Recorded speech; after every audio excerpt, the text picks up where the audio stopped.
Hello, everybody. Today is the 26th of June, and I hope you're all doing well. I did a little bit of research online. This is something that really anybody could do, but I went to several different sources because the statement, or I should say the line in that last notice that we were hearing about, the second ransom notice, where it says that Nancy Guthrie was buried with nature. And they also use the word perish instead of deceased or died, but they spelt it incorrectly.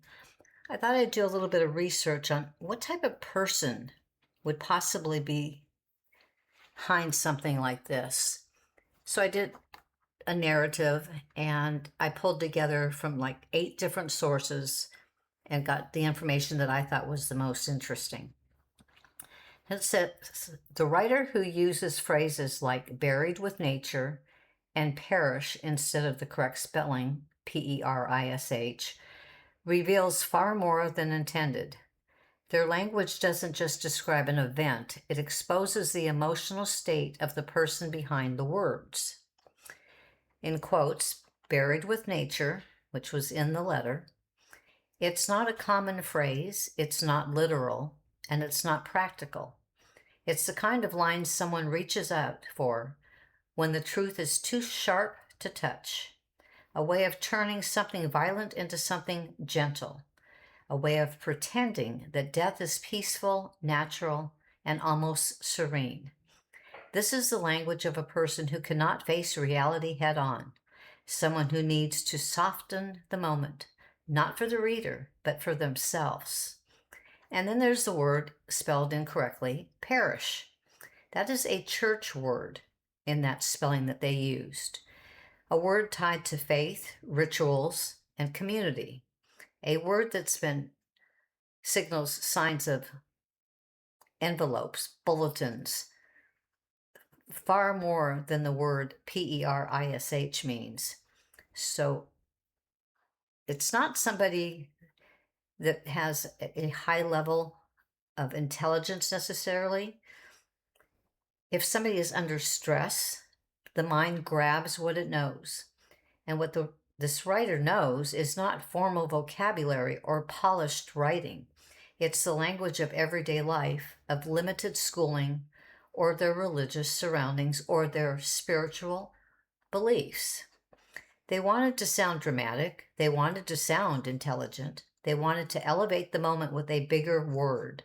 But the misspelling betrays them, revealing insecurity, panic, and a lack of literacy.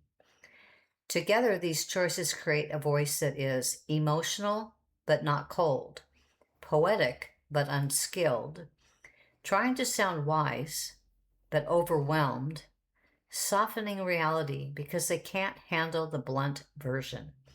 This is not the voice of a mastermind. This is not the voice of someone in control. This is the voice of someone who is drowning in guilt, someone who never expected to be in this moment, someone who is trying to make sense of something far beyond their own emotional depth.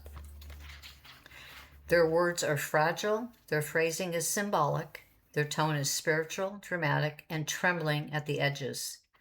This is the voice of a follower, not a leader, a secondary personality caught in something they cannot emotionally process, trying to hold themselves together with soft language and borrowed words. So in closing, I wrote, in the end, the words tell their own story, not of strength or control or calculation, but someone overwhelmed by the moment they found themselves in.